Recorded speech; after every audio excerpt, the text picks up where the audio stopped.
Praise the lord. ఈరోజు దేవుని వాగ్దానము. ఆకాశమందు నీవు తప్ప నాకెవరున్నారు? నీవు నాకుండగా లోకములోనిది ఏది నాకక్కర్లేదు. నా శరీరము నా హృదయము క్షీణించిపోయినను దేవుడు నిత్యము నా హృదయమునకు ఆశ్రయదుర్గమును స్వాస్థ్యమునై ఉన్నాడు.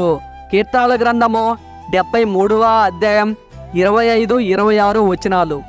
వాక్యము విన్నారు కదా. మీ కొరకు చిన్న ప్రార్థన. కళ్ళు మూసుకోండి. మీరు ప్రార్థనలో అడిగి ఉన్న వాటిని మీరు పొందుకొని ఉన్నారని, అవి మీ జీవితంలో జరిగి ఉన్నాయని నమ్మండి. నమ్ముట నీ వశమైతే నమ్మువానికి సమస్తము సాధ్యమే. ప్రార్థన. పరమండలమునందున్న మా ప్రియ పరలోకపు తండ్రి, మీ ఘనమైన పాదములకు స్తోత్రాలు నాయన.